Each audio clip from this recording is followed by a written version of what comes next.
Reka mbasuhuze kandi mbifuriza ibihe byiza nshuti bakunzi ba Haha Ubwenge TV, mwe mukunda ibiganiro n'amakuru bitandukanye tubagezaho umunsi ku munsi.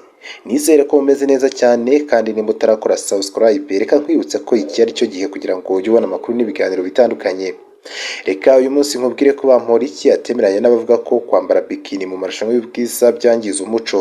Umunyamabanga wa leta muri Minisiteri y'Urubyiruko n'Umuco Bamporiki Edouard ntiyemeranya n'abavuga ko abakobwa bambaye bikini mu marushanwa y'ubwiza baba bangiza umuco w'u Rwanda. Ibi ni bimwe mu byo yagarutseho ubwo yahaga impanuro Miss Ingabire Grace ugiye kwitabira irushanwa rya Miss World, ubwo yarageze ku bikunze kuvugwa mu itangazamakuru no ku mbuga nkoranyambaga. Iyo hari umukobwa wambaye bikini mu marushanwa y'ubwiza yavuze ko atemeranya nabo. Ati buriya dukwiye gutera intambwe, niba umwana w'umukobwa agiye mu marushanwa y'ubwiza bakajya kuri pisine ntabwo azajyana imikenyero mu mazi. Bamporiki yagaragaje ko umwana w'umunyarwandakazi ari mwiza, akwiye kwambara akikwiza, ariko yibutsa abantu ko nta mukobwa ukwiye kubyitwaza ngo yice amabwiriza y'irushanwa yitabiriye. Avuga ibi yagize ati niba umuntu ari mu marushanwa akaba atazambara bijyanye nayo, ubwo ahubwo yareka kuyajyamo. Niba umuntu umusanga kuri pisine yambaye bikini ntibibe ikibazo, kuki mubona uwitabiriye irushanwa bisaba ko byaba ikibazo? Bamporiki yagaragaje ko umuco w'u Rwanda udashingiye ku myambarire cyangwa se imisokoreze. Ahamya ko ari indangagaciro zigenga abanyarwanda zituma umuntu amenya uko yambara bitewe n'aho agiye. Yongeyeho ko ku bwe ahubwo nta muco urimo kujya mu marushanwa ugiye kwangiza iby'abandi. Ati kwica no kutubahiriza amabwiriza y'irushanwa ry'abandi ntabwo ari umuco. Bamporiki kandi avuga ko mu gihe kwambara bikini nta kibi byateye ku bwe nta kibazo bibonamo. Avuga ibi yagize ati habaye hari ikibazo twakwemera abategura irushanwa tukababaza tuti ibyo kuki mwabihisemo, kuki mutabikuramo, ariko igihe twamaze kubijyamo ntabwo tuzabijyamo igice, kuko turashaka guseruka uko turi kandi twubahiriza iby'abandi. Mu bindi kandi byagarutsweho nuko ibyo Google yemeye gufasha u Rwanda mu kubaka urwego rwarwo mu ikoranabuhanga byamenyekanye. Google yatangaje ko igiye gufatanya na guverinoma y'u Rwanda binyuze muri Minisiteri y'Ikoranabuhanga na Innovation mu bikorwa bigamije guteza imbere ikoranabuhanga mu gihugu.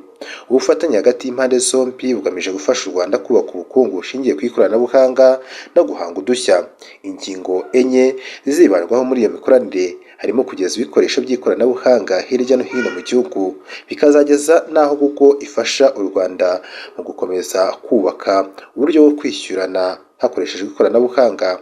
Binyuze muri ubwo bufatanye, Google yemeye ko igiye gutanga amahugurwa ku banyarwanda 500 b'abahanga mu ikoranabuhanga, ikazanashyiraho uburyo bwo gufasha ibigo bito bitanga serivisi z'ikoranabuhanga. Ku ikubitiro ibizahabwa amahugurwa ni ibigo 15, akazatangwa binyuze mu mushinga wa Kigali Innovation City n'ubundi ugamije guteza imbere ikoranabuhanga no guhanga udushya. Kigali Innovation City ukaba ari umushinga ugamije gukorera u Rwanda n'isi abahanga mu bumenyi n'ikoranabuhanga. Impuguke zigaragaza ko mu bigo bikomeye byo ku isi mu bijyanye n'ikoranabuhanga nibura 2% aribo bahanga iterambere ryabyo riba rishingiyeho, ari nabo bategura imishinga y'ibitangaza nyuma y'iminsi igakwira isi twese tuyoboka. Kigali Innovation City igamije kubaka ubushobozi bw'abantu nk'abo. Intumbero y'u Rwanda ikaba ko rubasha kuzamura umubare w'abahanga bakaba bava kuri 2% bakaba 10%. Kuko kandi izagira kandi uruhare mu kwihutisha ikoranabuhanga mu bucuruzi, aho nibura ibigo bito n'ibiciriritse 3,000 bizafashwa kuyoboka inzira y'ikoranabuhanga. Abakozi 1,000 bashinzwe ibijyanye n'ikoranabuhanga bazajya bakurikirana iyi gahunda, nabo bazitabwaho binyuze muri ubu bufatanye. Mu bindi Google izafasha u Rwanda ni ibijyanye no kuranga amerekezo yarwo hifashishijwe ikoranabuhanga rya Google Map, ku buryo ibice byose byo mu mijyi bizaba byoroshye kubibona. Google Map uru ni urubuga rwa interineti rufasha umuntu kubona amerekezo y'ahantu runaka hifashishijwe satelite. Iryo koranabuhanga iyo rimaze kunozwa neza rishobora kwereka umuntu ko ku muhanda runaka harimo imodoka nyinshi ku buryo yakwirinda kunyuramo. Muri 2020 ryabarwaga ko Google Map ikoreshwa n'abantu barenga miliyari ku isi buri mwaka. Ibice biranga umuco w'u Rwanda Google izagira uruhare mu gutuma bikoreshwa n'ikoranabuhanga ku buryo inkuru zibivugaho zose ziba zibisobanura zinyuze ku ikoranabuhanga bitandukanye n'uko ubusanzwe habagaho umuntu uba usobanura ayo mateka. Ibi bizakorwa kandi ku bufatanye n'ingoro ndangamurage y'u Rwanda.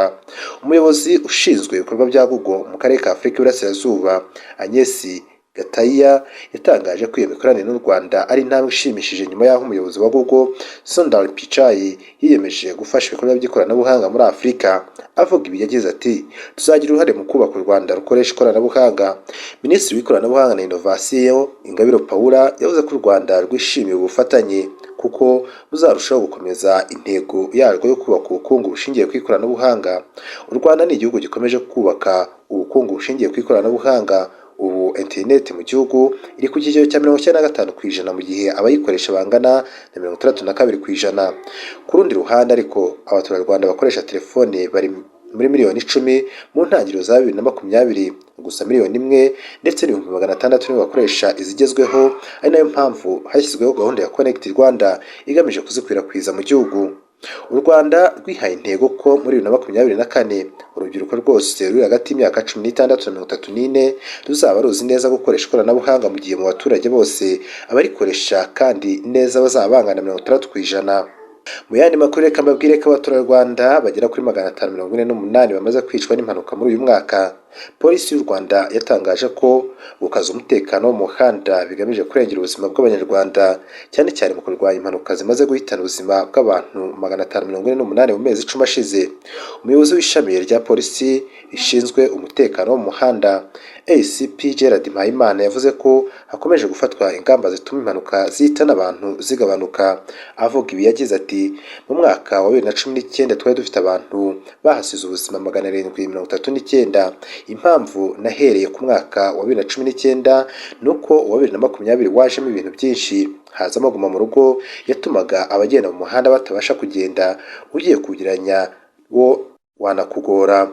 Ariko no muri uwo mwaka ntizabuze kuba urebye imyitwarire y'abakoreshaga umuhanda kuko habaye impanuka abantu 647 bahasiga ubuzima. Yari mu kiganiro kuri televiziyo y'u Rwanda ku munsi wo kuwa gatatu yavuze ko hanyuma ubu mu mwaka wa 2020 utararangira kose n'amezi 10 twagiye dufata tukagereranya guhera mu kwezi kwa mbere kugeza mu kwa 10, aha naho abantu 548 bamaze gupfa. Yavuze ko imibare igenda igabanuka kandi ahanini biterwa n'imbaraga zishyirwa mu gukumira impanuka. Ati biterwa n'ikoranabuhanga ryagiyemo utugabanya umuvuduko, izi za kamera, kandi na mbere yuko ziza hari izindi twari dufite zitwarwa mu ntoki ariko zitisumbuye nk'izi. Ibyo bikorwa by'ikoranabuhanga bizamo nibyo bigenda bitunganya umutekano wo mu mihanda. Ntekereza ko abanyarwanda bakwiye kubishyigikira uko si twe ba mbere tubikoze. Umuvugizi wa polisi y'u Rwanda CP John Bosco Kabera yavuze ko abantu bakwiye kubahiriza amategeko y'umuhanda bakareka guhangayikishwa n'aho kamera ziba zashyizwe. Yavuze ko abazakora amakosa bakandikirwa amande bagomba kwishyura, bitabaye ibyo polisi ikazakomeza kubashakisha ngo bishyure. Impuguke mu bijyanye n'imodoka mu Rwanda niko bisanzwe Andre Gromiko we yavuze ko kuba ku muhanda hajya kamera cyangwa se abapolisi bakayisha nta mpungenge bikwiye gutera, ahubwo ngo ikibazo ni uko icyapa kamera ishingiraho gishobora kuba kidashinze neza. Yatanze urugero rw'icyapa gishinzwe ahazwi nka Yamaha ku Muhima, aho usanga kamera ishinze ahantu uba umaze kurenga icyapa cya 40 winjiye mu cyapa cya 50 kandi ikaba ishobora kukwandikira ko warengeje umuvuduko. Yanatanze urugero rw'abantu usanga hari kamera kandi nta byapa bihari, mu gihe iyo bimaze gutyo imodoka igira umuvuduko bitewe n'uburemere bwayo cyangwa se icyo yagenewe gukora. Ni umuvuduko uri hagati ya kilometero 80 ndetse na 25 ku isaha. ACP Mpayimana yavuze ko nk'iyo umupolisi asimbuye icyapa kubera impamvu zihariye kamera zikurwaho, izo mpamvu zarangira kamera zigasubiraho ku buryo abantu badakwiye kubigiraho impungenge.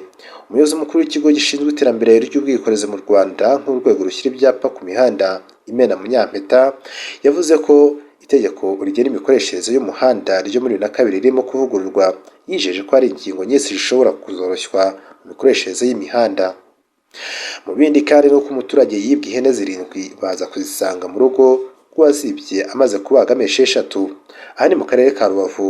Rwangabo Leonard utuye mu mudugudu wa Gisa, akagari ka Gisa mu murenge wa Rugerero mu karere ka Rubavu, yavuze ko yibwe ihene 7 mu 10 yari atunze yaje gutabaza abaturage bamufasha gushakisha baza kuzisanga mu rugo rw'umuturage utuye mu wundi mudugudu wa Rusongati yamaze kubaga 6.